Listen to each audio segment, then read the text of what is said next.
Chapter 8 8 Worldly Dharmas. We might feel that somehow we should try to eradicate these feelings of pleasure and pain, loss and gain, praise and blame, fame and disgrace. A more practical approach would be to get to know them, see how they hook us, see how they color our perception of reality, see how they aren't all that solid. Then the 8 worldly dharmas become the means for growing wiser as well as kinder and more content. One of the classic Buddhist teachings on hope and fear concern what are known as 8 worldly dharmas. These are 4 pairs of opposites, 4 things that we like and become attached to, and 4 things that we don't like and try to avoid. The basic message is that when we are caught up in the 8 worldly dharma, we suffer. First, we like pleasure. We are attached to it. Conversely, we don't like pain. Second, we like and are attached to praise. We try to avoid criticism and blame. Third, we like and are attached to fame. We dislike and try to avoid disgrace. Finally, we are attached to gain, to getting what we want. We don't like losing what we have. According to this very simple teaching, becoming immersed in those 4 pairs of opposites, pleasure and pain, loss and gain, fame and disgrace, and praise and blame, is what keeps us stuck in the pain of samsara. Whenever we are feeling good, our thoughts are usually about things we like: praise, gain, pleasure, and fame. When we are feeling uncomfortable and irritable and fed up, our thoughts and emotions are probably revolving around something like pain, loss, disgrace, or blame. Let's take praise and blame. Someone walk up to us and say, "You are old." If it just so happened that we want to be old, we feel really good. We feel as if we have just been praised. That gives us enormous pleasure and a sense of gain and fame. But suppose we have been obsessing all year about getting rid of wrinkle and firming up our jawline. When someone says, "You are old," we feel insulted. We have just been blamed, and we feel a corresponding sense of pain. Even if we don't talk about this particular teaching any further, we can already see that many of our mood swings are related to how we interpret what happens. If we look closely at our mood swings, we will notice that something always sets them off. We carry around a subjective reality that is continually trigger our emotional reaction.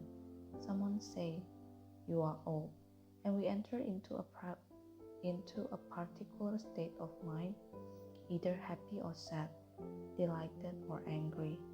For someone else, the same experience might be completely neutral.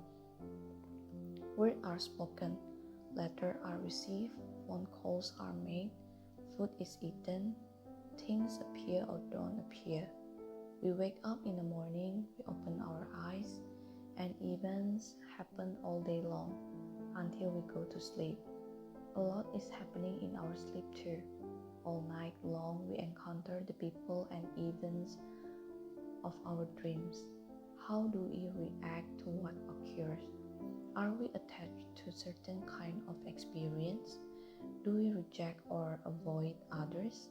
How hooked do we get by these 8 worldly dharmas? The irony is that we make up the 8 worldly dharmas. We make them up in reaction to what happened to us in this world. They are nothing concrete in themselves. Even more strange is that we are not all that solid either. We have a concept of ourselves that we reconstruct moment by moment and reflexively try to protect. But this concept that we are protecting is questionable. It's all much ado about nothing, like pushing and pulling a vanishing illusion. We might feel that somehow we should try to eradicate this feeling of pleasure and pain, loss and gain, praise and blame, fame and disgrace. A more practical approach will be to get to know them, see how they hook us, see how they color our perception of reality, see how they aren't all that solid. Then the 8 worldly dharmas become the means for growing wiser as well as kinder and more content. To begin with, in meditation we can notice how emotion and mood are connected with having lost or gained something, having been praised or blamed, and so forth. We can notice how what began as a simple thought, a simple quality of energy, quickly blossomed into full-blown pleasure and pain. We have to have a certain amount of fearlessness, of course, because we like it all to come out on the pleasure, praise, fame, gain side.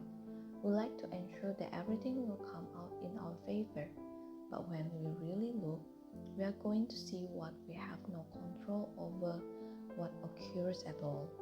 We have all kinds of mood swing and emotional reaction.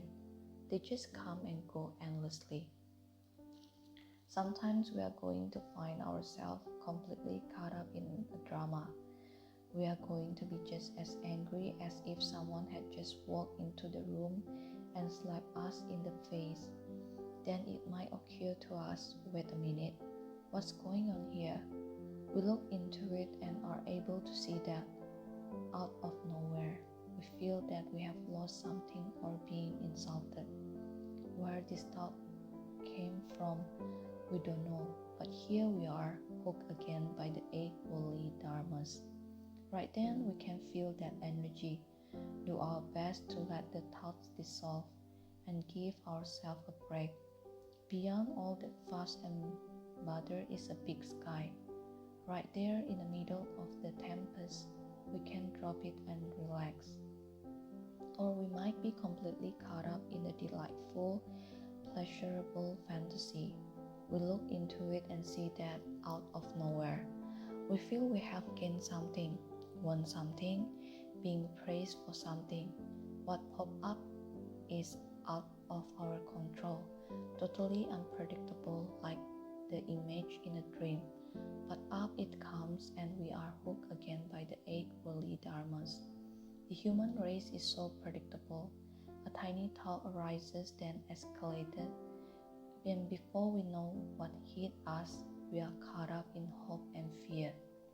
In the 8th century, a remarkable man introduced Buddhism into Tibet. His name was Padmasambhava, the lotus-born. He is also called Guru Rinpoche.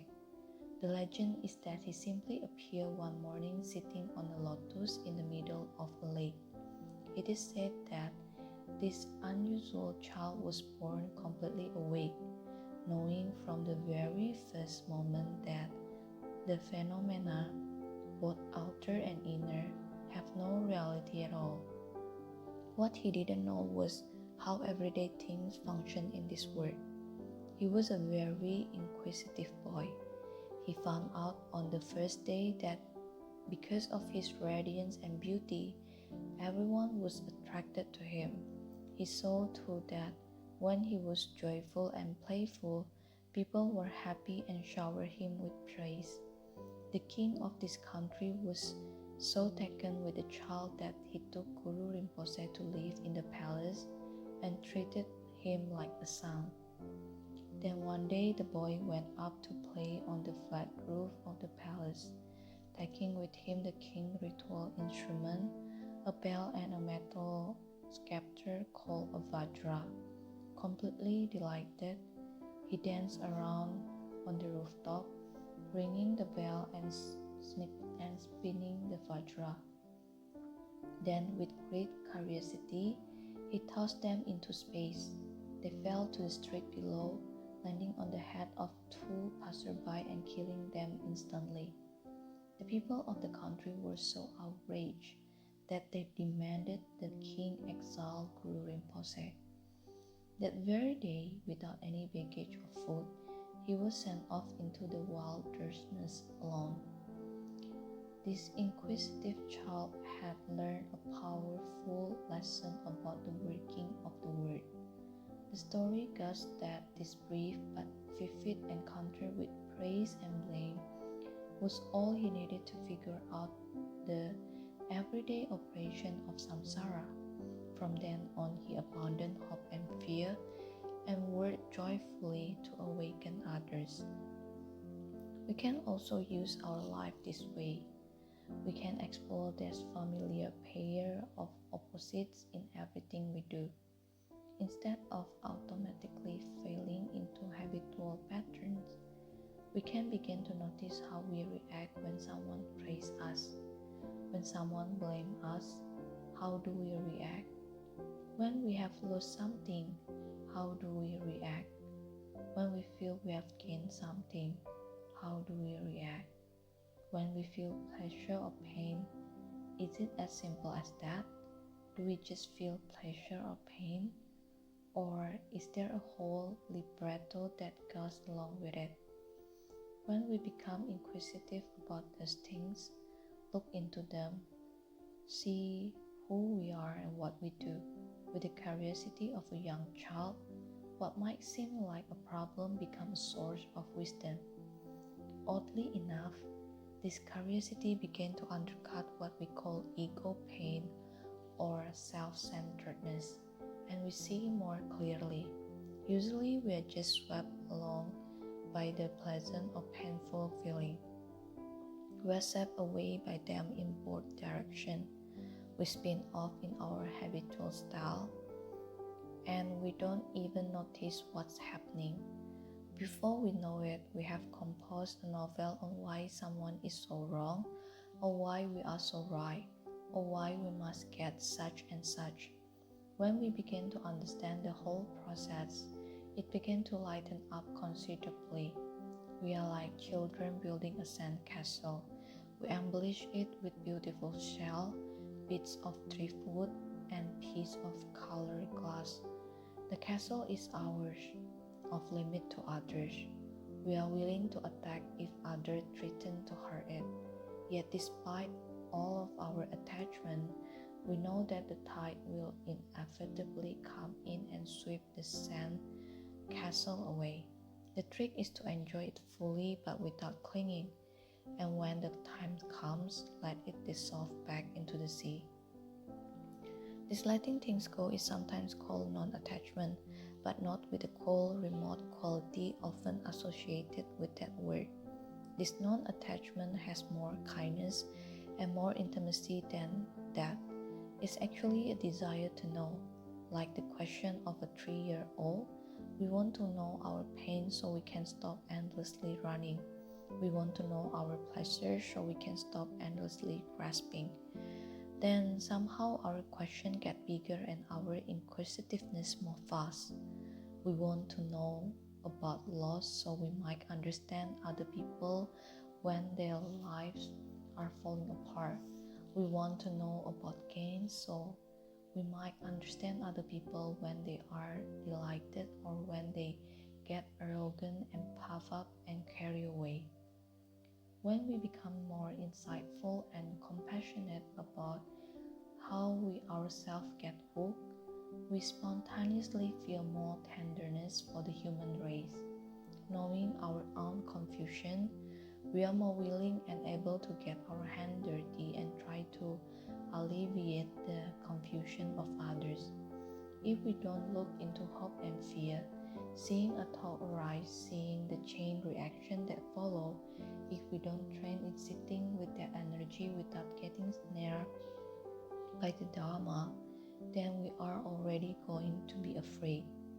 The world we live in, the people we meet, the animals emerging from doorways, everything will become increasingly threatening. So we start by simply looking into our own hearts and mind. Probably we start looking because we feel inadequate or in pain and want to clean up our act. But gradually our practice evolves. we start understanding that just like us, other people also keep getting hooked by hope and fear.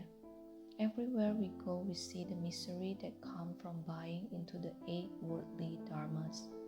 It's also pretty obvious that people need help, and there is no way to benefit anybody unless we start with ourselves. Our emotional for practicing began to change, and we desire to become tame and reasonable for the sake of other people. We still want to see what the mind works and how we get seduced by samsara, but it's not just for ourselves. It's for our companions, our children, our bosses. It's for the whole human dilemma.